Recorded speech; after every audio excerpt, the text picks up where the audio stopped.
Industry की एक ऐसी शख्सियत की जो कि ना सिर्फ एक्ट्रेस थी बल्कि बहुत ही ज़्यादा अच्छी प्लेबैक सिंगर भी थी। बात कर रही हूँ मैं सुरैया की। सुरैया जी का जन्म हुआ था 1929 को गुजरांवाला पाकिस्तान में।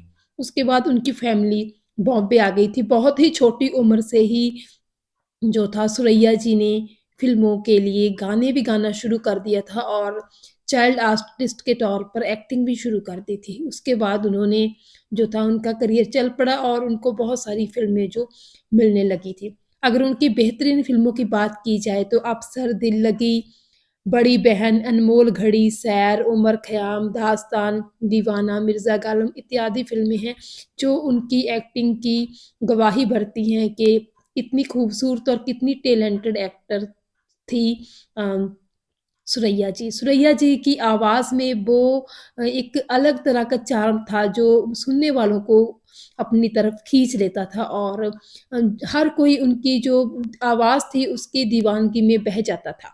बहुत ही रवानगी थी उनकी आवाज़ में और बहुत ही ज़्यादा जो था अलग तरह का उनका गाने का वो स्टाइल भी था।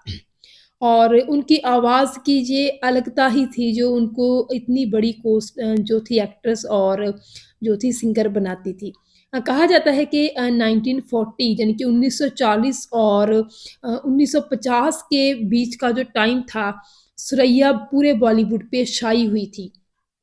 और वो सबसे ज़्यादा पे लेने वाली, सबसे ज़्यादा अपनी जो थी पैसे लेने वाली बॉलीवुड की एक्ट्रेस भी थी, जो कि अपने को-स्टार्स मेल को-स्टार्स से भी ज़्यादा जो थी अपना मेहनताना लेती थी। कहा जाता है कि उस टाइम के एक्टर राज कपूर, दिलीप कुमार, अशोक कुमार, राजेंद्र कुमार भी इतनी फ़ीस नहीं लेते थे। वो पहली ऐसी भारतीय एक्ट्रेस थी जो कि सबसे पहले 1 लाख रुपया जो थी अपना मेहनताना फ़िल्म के लिए लेती थी।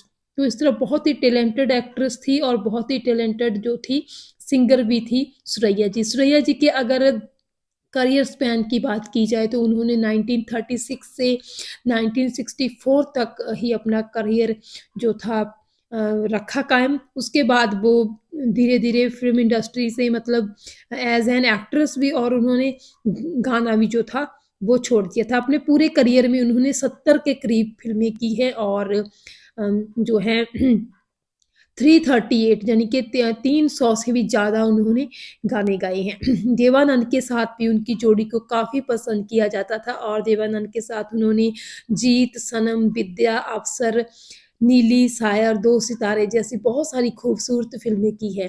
कहा जाता है कि फ़िल्म विद्या के सेट पर ही दोनों देवानंद और सुरैया जी एक-दूसरे के काफ़ी करीब आ गए थे। दरअसल इस फ़िल्म में एक सीन था जिसमें दोनों जो है कश्ती में सवार होकर जा रहे होते हैं लेकिन सचमुच ही ये कश्ती डूबने वाली थी और देवानंद जी ने सुरैया की जान बचा ली थी। तो धीरे-धीरे जान-पहचान जैसे होती है फ़िल्मी स्टारों के बीच में तो दोस्ती हुई, बातचीत तो पसंद के बाद एक-दूसरे को काफ़ी पसंद करने लगे और ये दोस्ती जो थी प्यार में बदल गई। कहते हैं कि देवानंद भी बहुत ज़्यादा सीरियस थे सुरैया के लिए, वो चाहते थे सुरैया से शादी करना लेकिन सुरैया की नानी को ये बात हरगिज़ मंज़ूर नहीं थी। वो नहीं चाहती थी कि सुरैया एक हिंदू लड़के देवानंद से शादी करे। ये कहा तो यहाँ तक भी जाता है कि सुरैया की नानी और सुरैया के मामा ने देवानंद को काफ़ी धमकियाँ भी दी थी कि अगर सुरैया का पीछा तुमने नहीं छोड़ा तो तुमको जान से भी मार डालेंगे। तो इस तरह कहा जाता है कि सुरैया को भी इस बात का ही डर था कि कहीं उनकी वजह से देवानंद की भी जान ना चली जाए, तो सुरैया ने खुद ही देवानंद से अपने आप को दूर कर लिया। लेकिन कहा जाता है कि देवानंद ने उस टाइम पे हीरे की अंगूठी सुरैया को गिफ्ट की थी, जो कि 3000 रुपए की बनी हुई थी। लेकिन इस बारे में भी काफ़ी किस्से मशहूर हैं। कुछ लोग कहते हैं कि सुरैया ने खुद ही अपनी नानी के डर से वो अंगूठी समंदर में फेंक दी और कई लोग कहते हैं कि सुरैया की नानी ने गुस्से में आकर, तैश में आकर वो अंगूठी समंदर में फेंक दी। तो देवानंद सुरैया से बार-बार यही पूछते थे कि मुझसे शादी करोगी क्या, मुझसे शादी करोगी? लेकिन सुरैया जो थी वो कन्फ्यूज़ थी, वो अभी डिसाइड नहीं कर पा रही थी और सुरैया की इसी चुप्पी को देवानंद ने ना समझी और फिर उन्होंने पीछे मुड़कर नहीं देखा और उन्हों उनका उनका जो था और जो था सुरैया का वो अलगाव हो गया।